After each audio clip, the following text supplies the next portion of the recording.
89 characters, every stage, every item, everything. How do you even follow up a game like that? What's up? It's me, Mystery. In this 3-part series, I will be answering that exact question with my very own idea for a Smash 6. In part 1, we will go over the roster. Part 2, we will go over the different game modes and additions to online, classic mode, the works, as well as the main gimmick of what you could even do in a new Smash game. And finally, in part 3, we'll discuss DLC. But before we start, each part is going to release on a weekly basis, so if you want to keep up with the series and see the whole Smash 6 I've constructed and made mock-ups for, then please do subscribe. It really helps me stay motivated to keep making these challenging videos like this. And of course, if you like it, please like the video. Now without further ado, let's look at the logo and title screen.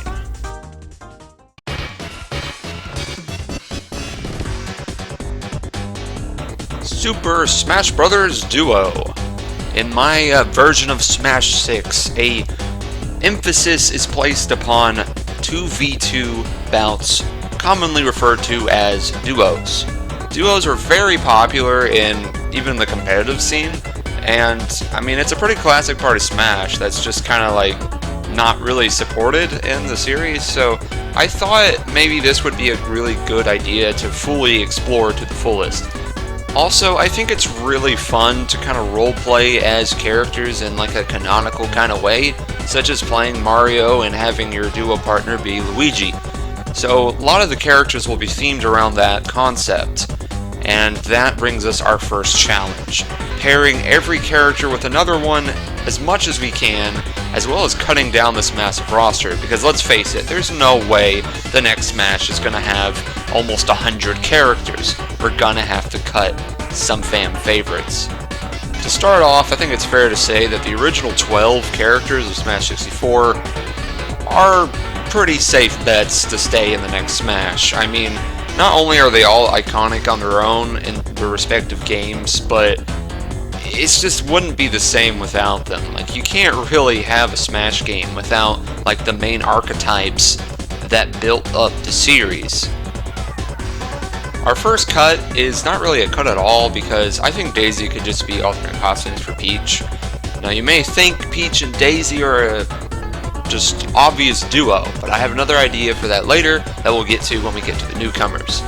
But yeah, Peach and Bowser 100% staying in.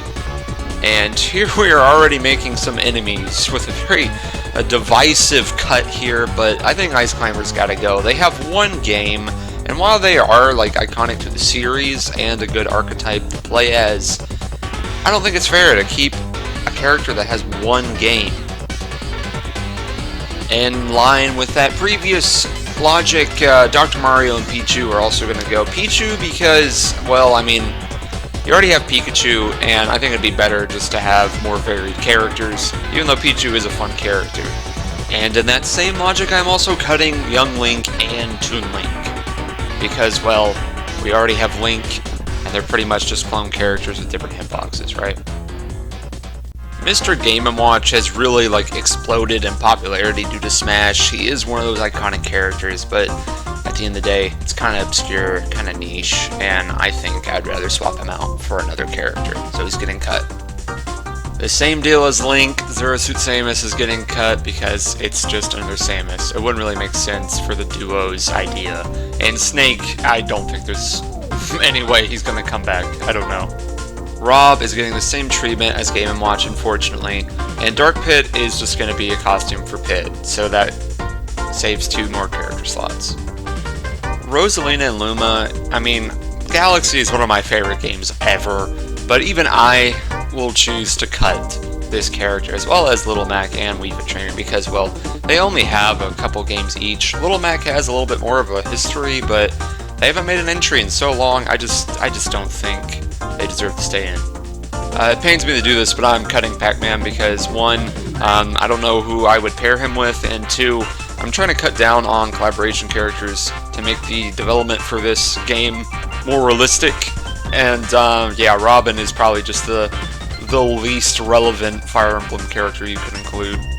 Duck Hunt is another NES classic character that I just don't think should be in the next Smash because of the lack of relevancy. And yeah, Piranha Plant was fun while he lasted, but I don't see him being in the next game.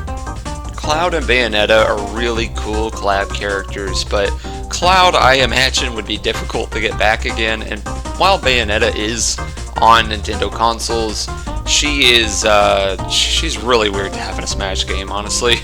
Simon and Richter are, I wish they would stay, but they're getting cut along with all of the DLC, because there's just no way this would be able to happen in another game, right? Unless it's just a Smash Ultimate Deluxe. And with that, we have now cut 30 characters, leaving 50-something remaining. And that leaves room for about 12 newcomers, which is going to be the same kind of fighter count as Smash 4, which I think would be fair. I don't think they will dial it back a whole lot, but for Smash Duo, I think it's good to have kind of a bulky roster, because you gotta imagine each character ideally has a duo, so that kind of doubles the roster in some ways. And I say imagine because it was difficult to match every character with a duo character, and some just don't have a duo, like Yoshi, because, I mean, who would Yoshi go with? Poochie? I'm not putting Poochie on the roster. So yeah, we're going to go through each and every duo matchup, as well as all the newcomers along the way. So yeah, the moment you've been waiting for.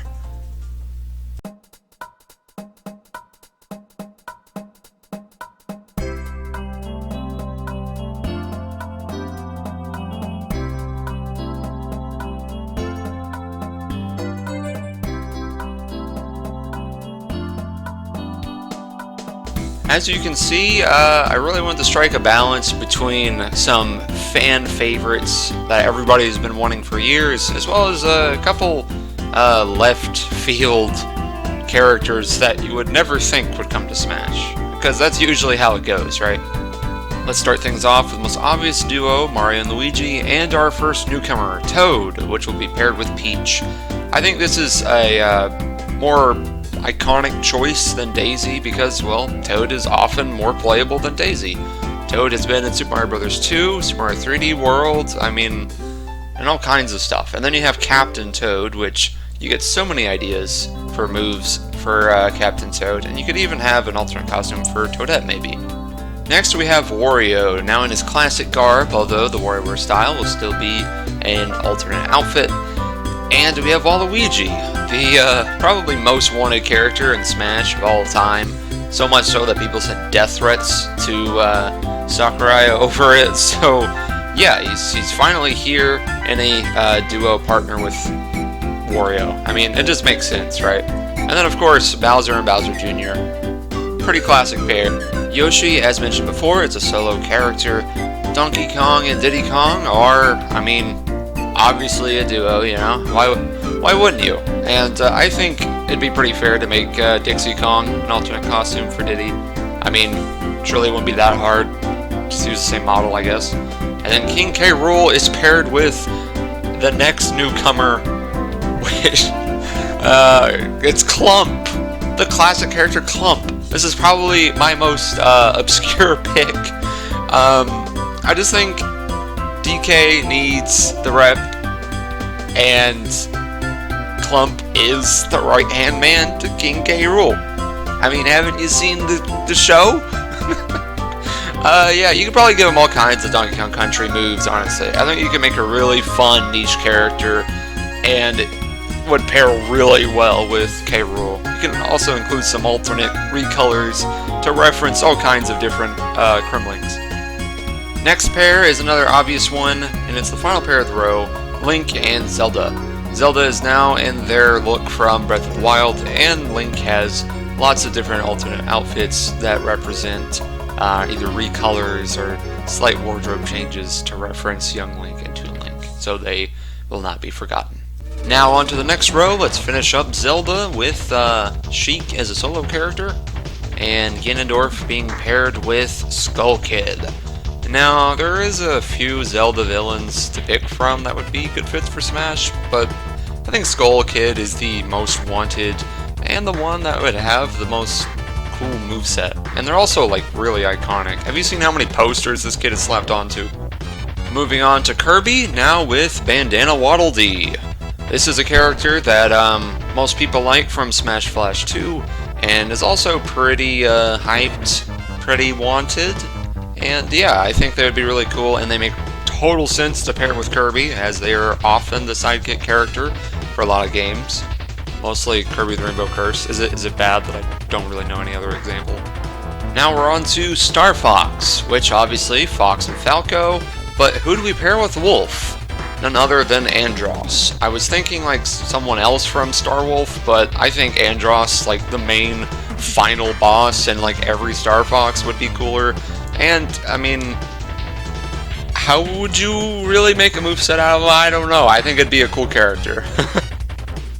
Finishing off row 2, we have Metroid, which Metroid is unchanged and actually losing a rep. I hate this because Metroid is amazing, one of my favorite Nintendo franchises, but I mean, Samus works alone, and I don't really know any other villains to add, because I haven't really played the Prime games. And yeah, Captain Falcon also on his own. Pokemon Lightning Round. Every character is matched with a character closest to its generation. The first 4 are Gen 1 Pokemon, and then Lucario and Greninja. While they're not from the same gen, they are kind of in that same era of like the 2010s, I guess. And then we have some of the newer gens with Cineroar returning and Iron Valiant. I know this is another weird pick, but I was looking at the new Pokemon because I don't play Pokemon, but I was like, oh, you gotta have a new Pokemon character, and I saw this guy. Iron Valiant is literally a robot. They're not even a Pokemon. And I'm like, that is amazing. That would make such a fun character to play as. So that's why I picked them. They also look kind of neat. Fire Emblem Lightning Round. Marth and Ike are from the same kind of timeline, I think. Roy is matched with Lyn, another character from his game. I mean, I'm sure they'll do something cool, and also Lyn is one of the most popular Fire Emblem characters from the many polls I saw online. Lucina and Chrom are related. Chrom is her dad, so boom, duo. And then Corrin gets to stay, but as a solo. Almost done now, let's look at some returning characters. Pit and Palutena return, with Dark Pit now being a costume. And the classic Ness and Lucas duo, and even though they never appear in each other's games and would canonically not know the other existed, they've been around like this since Brawl. They were in Subspace together. I think it works. Next, finishing off the first party characters is Olimar and Alf, which I know it sounds hypocritical that I made Alf his own character, but there's 3 captains of Pikmin 3, so I think you could include them as alternate outfits. Maybe not the third one because he's kind of large. And then we have Villager and Isabelle, classic combo, and finally Inkling on their own, since you can just have the alternate costumes be different Inklings. Now we have some third-party characters for the end of this row, with Sonic now having Shadow. Give Shadow a gun or something. I think that'd be great. He's definitely going to earn his place on the roster if they make him Shadow the Hedgehog as he was in Shadow the Hedgehog the game. I would love to see that. And I'd also love to see Proto Man in Smash. That's why he's here. This is pretty much my guilty pick here. But they make a good duo. And finally, Ryu and Ken stay. Final 2 characters consist of Shulk, now in a Xenoblade 3 outfit, which has other outfits for Rex and Noah. I don't know anything about Xenoblade, but I'm sure it'll work. I'm sure it makes sense. And then finally, Monster Hunter, to go along with all of the Capcom reps, which most of the third-party characters besides Sonic are from Capcom. So I think it would save money and be more realistic if all of the third parties came from the same source. Also, Monster Hunter would just be quite epic. Oh, I did it.